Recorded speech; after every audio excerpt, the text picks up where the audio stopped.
दोस्तों और बुजुर्गों, मेरी माएँ और बहनें, आज का मौजू यह है कि हमारे घरेलू झगड़े, इसके क्या असबाब हैं, किन वजूहात की वजह से घरों के अंदर लड़ाइयाँ हैं। जब तक हम अपने नबी के तरीके को ना अपना लें, हम दुनिया और आखिरत की तरक्की हासिल नहीं कर सकते। अल्लाह तबारक व तआला कुरान में फरमाता है, या अय्युहल्लज़ीना आमनु ज्तनिबू कसीरम मिनज़्ज़न्न।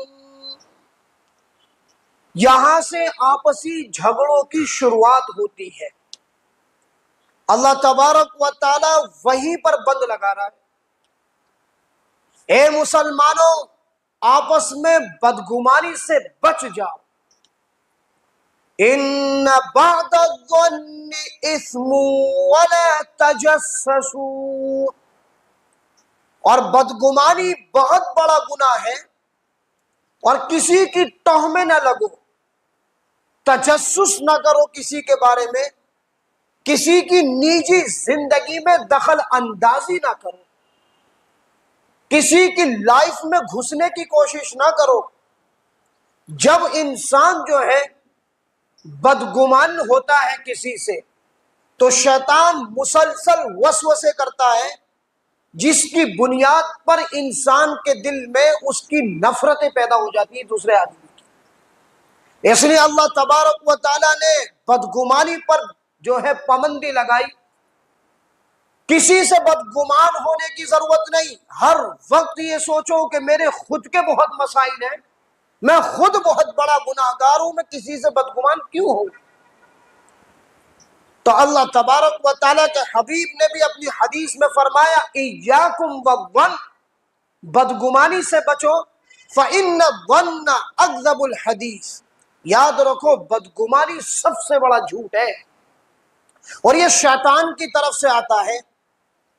आज दुनिया का माहौल यह है कि जो फैमिलियां रहती हैं मिलजुल कर बड़े घरों में एक साथ रहा करती है। फैमिली सिस्टम, माहौल कह लीजिए या हालात के पेश नजर, तो इब्तिदाअन शैतान 4 मरहले पैदा करता। जो लड़ाइयां आगाज होता है, लड़ाइयों में 4 मरहले पहले पैदा करता है आपसी दिलों के अंदर।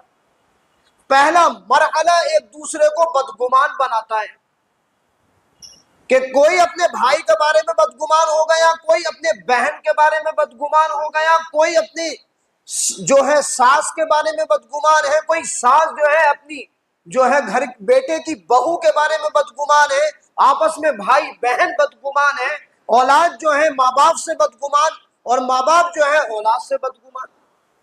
ये पहला मरहला होता है शैतान का। अल्लाह ने उसी पर जो है चोट मारी है। किसी से कोई बदगुमान होने की जरूरत नहीं। हर किसी के बारे में अच्छा तसव्वुर करो, अच्छा सोचो, बुरा मत सोचो किसी के बारे में। तो जब बदगुमानी आ जाती है तो दिल खराब होता है। जब दिल खराब होता है तो आपसी रिश्तेदार बैठ बैठ कर एक दूसरे की गीबतें शुरू कर देते। फला ऐसा है, फला ऐसा है, फला के अंदर ये खराबी है। हर कोई अपना राइट समझता है मैं दूसरे पर कलाम करूं। तो शैतान ने 2 मरहले पैदा करे। पहले एक दूसरे को बदगुमान किया। शरीयत ने कहा इसी पर पाबंदी हम लगा रखे हैं, कोई मुसलमान किसी मुसलमान से बदगुमान ना हो, इसलिए कि रुए जमीन पर सबसे बड़ा अगर झूठ हो सकता है तो अपने मुसलमान भाई के लिए गलत सोच पैदा करना अपने दिल के अंदर। और माँ बाप अपनी औलाद के सिलसिले में बदगुमान हो, बीवी अपने शोहर के सिलसिले में बदगुमान हो, सास अपनी बहू के सिलसिले में बदगुमान हो, बहू जो है अपनी सास के सिलसिले में बदगुमान हो, तो यहीं से फसादात पैदा होते हैं और आज हमारे खानदानों का चैन सुकून हलाक हो चुका है। दूसरा मरहला गीबतें शुरू हुई। अब जब गीबतें शुरू होती हैं तो गीबत के अंदर कोई ना कोई ऐसा जुमला निकल जाता है कि ये गीबत पहुंचा देती है आपसी झगड़े की तरफ। फिर झगड़ा बढ़ता है, लड़ाइयां होती हैं। लड़ाई के बाद 14 मरहला आता है। अल्लाह तबारक व तआला फरमाता है, वयक़्तऊन मा अमरल्लाहु बिही अन युसला, फिर ये होता है कि आपसी रिश्तेदारियों का जनाजा निकाल दिया जाता है। बेटा माँ बाप को छोड़ भागता है, माँ बाप बेटों को नकार देते हैं, बीवी शौहर को नकार देती है, बहू सास से नाराज, सास बहू से नाराज, नंद जो है अपनी भाभीियों के नाराज। इस तरीके से रिश्तेदारी को तोड़कर फेंक दिया जाता है। अल्लाह तबारक व तआला कुरान में फरमाता है वयक़्तऊन मा अमरल्लाहु बिही, और ये उस रिश्तेदारी को तोड़ते हैं जिस रिश्तेदारी को जोड़ने का अल्लाह ने हुक्म दिया है। वयुफ्सिदून फिल अर्द, और जमीन में फसाद बर्पा कर देते हैं। अल्लाह के नबी ने फरमाया अर्रहिम शुजनतुम मिनर रहमान, रिश्तेदारी अल्लाह के नाम से मुश्तक है, रहमान से मुश्तक है। फमन वसलहा वसलतुहु, जो इसको जोड़ता है अल्लाह तबारक व तआला कल क़यामत में उसे जन्नत से जोड़ देगा। जो इसको तोड़ेगा अल्लाह तबारक व तआला उसे जन्नत से उसका रिश्ता तोड़कर जहन्नम में दाखिल फरमा देगा। तो ये चार मरहले शैतान पहले आपसी जो रिश्तेदारियां हैं उसके अंदर पैदा करता है। इसकी वजूहात उलमा ने 5 लिखी हैं। ऐसा होता क्यों है, बदगुमानियां क्यों आती हैं, झगड़े क्यों होते हैं, गीबतें क्यों होते हैं, ये 5 वजह हैं। पहली वजह यह है कि आज मुसलमान जो है बहुत ज्यादा ओपन होकर साथ में रहते हैं। लाइफ स्टाइल हमारा ऐसा हो चुका है, गुर्बत कह लीजिए या फिर माहौल कह लीजिए, कुछ भी कहिए, हम बहुत ज्यादा ज्वाइंट होकर जब देखते हैं एक दूसरे की लाइफ में, बहुत ज्यादा जब घुसते हैं, मेल जोल करके रहते हैं कि अगर कोई आदमी किसी के लिए कोई चीज लेकर आ रहा है पूरे घर वालों के सामने है, अगर वो बीवी के लिए लेकर आया तो अपने माँ का बुरा, माँ के लिए लेकर आया तो बीवी का बुरा, अगर बीवी के लिए लेकर आया माँ का भी बुरा, भाइयों का भी बुरा, बहनों का भी बुरा, दूसरे रिश्तेदारों का भी बुरा। यहाँ से फसादात जो है जन्म लेते हैं। उलमा ने लिखा कुरान और हदीस की रोशनी में कोई किसी की पर्सनल लाइफ में ज्यादा घुसने वाला ना हो। कोशिश ये करें कि हम अलग अलग रहें ताकि लड़ाइयां पैदा ना हो। बैठ जाओ। तो इन बातों को समझने की जरूरत है कि पहली चीज हमें यह समझना है कि आज हम जो बहुत ज्यादा ओपनली रह रहे हैं उसका बिगाड़ यह होता है कि दिलों के अंदर बुग़्ज़ पैदा होता है। इसलिए शरीयत कहती है साथ में रहना है, लेकिन कोई किसी की पर्सनल लाइफ में इतना इन्वॉल्व ना हो कि वो किसी की आसाइश को देखे, आपस के मसाइल को देखकर दिल में बुग़्ज़ हो जाए। तो उलमा ने लिखा पहली वजह यह है कि बहुत ज्यादा एक साथ रहने का जो माहौल हो गया उसकी वजह से हमारे खानदानी सिस्टम बर्बाद हो चुका है। पहली वजह तो यह है। दूसरी वजह यह है हद दर्जा हर किसी से उम्मीदें लगाना। याद रखिए मेरी माँ और बहनें, इस मजमे के अंदर वालिदाएं भी होंगी, इस मजमे के अंदर बहन भी होगी, इस मजमे के अंदर भाभी भी होगी, इस मजमे के अंदर दूसरे रिश्तेदार भी होंगे। अल्लाह के अलावा किसी से उम्मीदें न लगाई जाए। अल्लाह तबारक व तआला ही उम्मीदों को पूरा करने वाला। आज हमने हर किसी से उम्मीदें कर रखी। औलाद से माँ बाप को बड़ी उम्मीदें, औलाद को माँ बाप से बड़ी उम्मीदें, बीवी को शौहर से बड़ी उम्मीदें, और भाई को बहन से बड़ी उम्मीदें, और इसी तरीके से आपसी नंद को जो है अपनी भाभी से बड़ी उम्मीद है। ऐसा नहीं कर सकती मेरी भाभी, ऐसा नहीं कर सकती मेरी नंद, ऐसा नहीं कर सकती मेरी सास, ऐसा नहीं कर सकती मेरी जो है बहू, ऐसा नहीं कर सकती। अल्लाह तबारक व तआला कह रहा है मेरी जात के अलावा किसी पर भरोसा ना करो, सबके साथ अखलाक से पेश आओ, सबके साथ आला किरदार रखो, सबसे साथ अच्छे अंदाज में बोलो, गुफ्तगू करो, लेकिन उम्मीद अल्लाह के अलावा किसी से मत रखो। तो आज हमने हर किसी से उम्मीदें बड़ी बांध रखी है। उलमा कह रहे हैं उम्मीदों का लंबा होना यह खानदानी लड़ाई के अंदर सबसे बड़ा बीज है। भाई की बेटी की शादी हुई, बहन ने 2 लफ्ज अच्छे ना बोले तो यह बदगुमान हो जाएगा अपनी बहन से कि मेरी बेटी की शादी से मेरी बहन जल गई। उम्मीदें लगा रखी है ना, कोई कुछ भी करता हो अपना किरदार आला रखे, लेकिन किसी से कोई उम्मीद ना रखे। अल्लाह के अलावा कोई किसी की उम्मीदों को पूरा नहीं कर सकता। इसी तरीके से माँ बाप जो है, आपने पाला पढ़ाया बड़ा किया और जो है उसकी शादी कर दी। अब इसका खुद का अखलाकी तकाजा है कि ये माँ बाप का ख्याल रखे, माँ बाप के सामने झुक कर रहे, माँ बाप का एहतराम करे, लेकिन माँ बाप को फिर भी अपनी औलाद से कोई उम्मीद नहीं करनी चाहिए, इसलिए कि अल्लाह तबारक व तआला ही तमाम तर उम्मीदों को बावर करने वाला है। अल्लाह के अलावा कोई किसी की बिगड़ी नहीं बना सकता।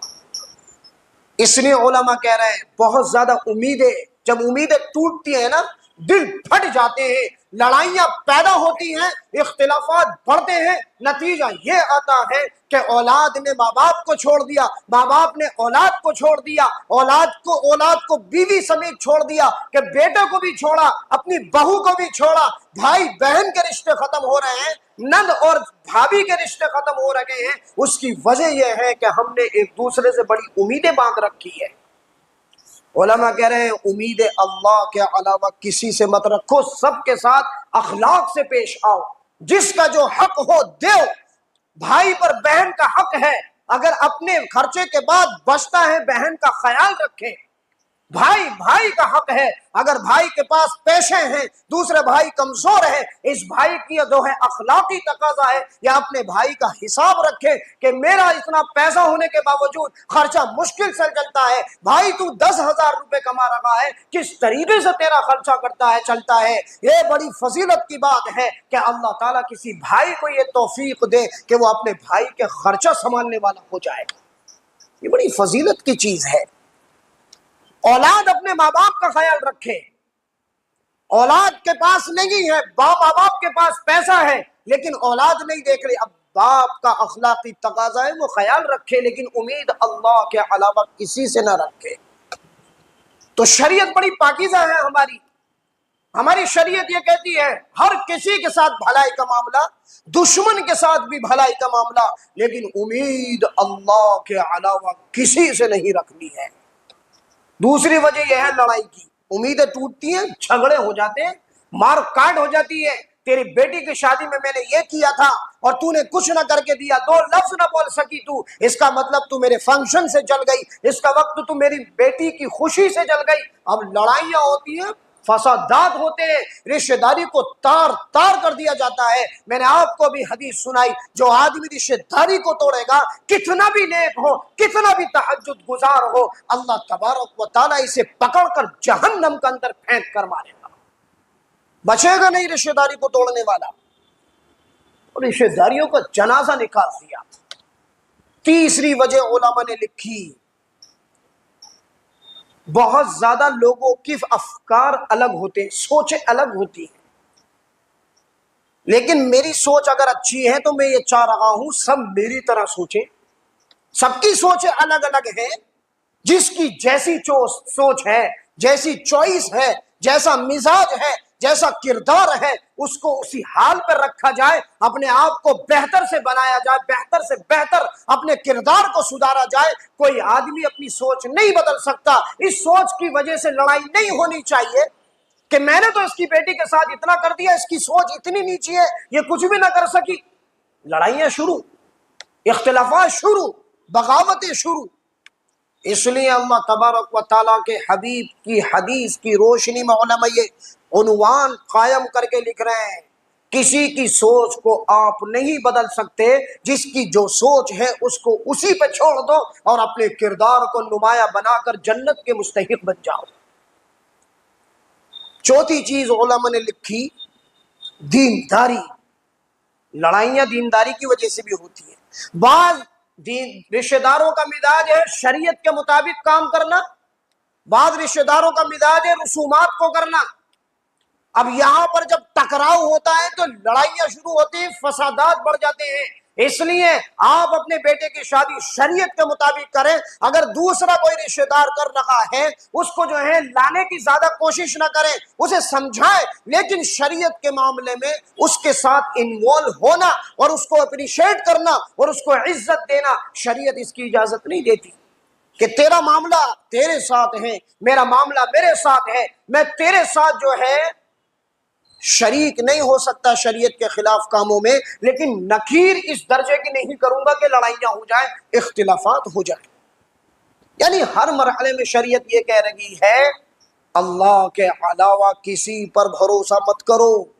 कभी लड़ाई नहीं हो सकती, कभी इख्तिलाफ किसी से नहीं हो सकता, कभी किसी से शिकायत नहीं हो सकती है, वो अपने अल्लाह पर भरोसा करेगा मोमिन। पांचवी चीज उलमा ने लिखी कि पांचवी चीज ये हुआ करती है कि सबके मिजाज अलग अलग हैं। कोई कंजूस है, कोई बखील है, कोई सखी है। कोई आदमी ये चाहता है कि कोई बहुत अच्छे अखलाक वाला है, किसी की कोई चीज इस्तेमाल करी, जब वापसी करने का मौका आया तो बड़े आला दर्जे के अंदाज में वापस किया गया। किसी का मिजाज ये है कि मेरी बहन ही तो है, ले लिया तो क्या हुआ, अगर उसने अपनी चीज मान ली लड़ाई शुरू। लेने में तो बड़ा मीठा बना कि मेरी बहन, मैं शादी में जा रहा हूं, ये चीज मुझे दे दे, उसने दे दी। अब जब मांगने का मामला आया, उसने आके तकाजा किया, लड़ाइयां शुरू हो गई। साहब कैसी बहन है ये, कैसा भाई है ये, कैसी भाभी है ये, कैसी जो है नंद है ये, कैसी सास है ये, कैसी जो है बहू ये, इसने आकर मुंह पर टक से टोक दिया, कैसे मान लिया मुझसे, इसकी हिम्मत कैसे हुई। हालांकि वो अपनी चीज मांग रही है। तो सबके मिजाज अल्लाह ने अलग अलग रखे हैं। कोई अखलाक वाला है, कोई जो है बाहैसियत है, किसी की सोच बहुत निचले तबके की है। इसलिए उलमा कह रहे हैं कि इन पांच बातों पर अगर आप अमल कर लें तो सारी लड़ाइयां खानदानों की खत्म हो जाएंगी। और उसमें सबसे सर फहरिस्त जो अल्लाह तबारक व तआला ने कुरान में बयान किया, किसी से बदगुमान होना छोड़ दो, जो कर रहा है वही करने दे। तूने हमें पूछा सुबहान अल्लाह, नहीं पूछा तब भी सुबहान अल्लाह, बदगुमान नहीं होंगे। हो सकता था कोई मजबूरी है, हो सकता था कोई मसला हो, यानी उसकी बुराई को अच्छे पर महमूल करें, उसकी गलती को अच्छे पर महमूल करें और अपने आप से गलती ना होने दें। अपने आप की कोशिश ये हो मैं किसी रिश्तेदार को नाराज ना करूं, मैं अपनी वालिदा को नाराज ना कर सकूं, मैं अपनी किसी रिश्तेदार का दिल ना दुखा सकूं। ये खुद की कोशिश हो, जो जैसा कर रहा है उसको उसके हाल पर छोड़ दो। इसलिए कि अगर कोई आदमी ये चाहता है कि वो रिश्तेदारी को बाकी रखे, कोई आदमी ये चाहता है फैमिली सिस्टम खुशगवार हो, कोई आदमी ये चाहता है खानदान का तमाशा मोहल्ले वाले ना देखें, कोई आदमी ये चाहता है खानदान का तमाशा गली वाले ना देखें, तो उसको ये समझना पड़ेगा कि कंप्रोमाइज करके जिंदगी गुजारनी है। किसी न किसी को तो लचक खानी पड़ेगी, नहीं तो जब लड़ाइयां होती हैं तो उसका ठीकरा चौराहे पर फूटता है और सारे मोहल्ले के लोग उसके मजे लेते हैं, हवा उखड़ जाती है, खानदान तबाह हो जाता है, फैमिली सिस्टम बर्बाद हो जाता है।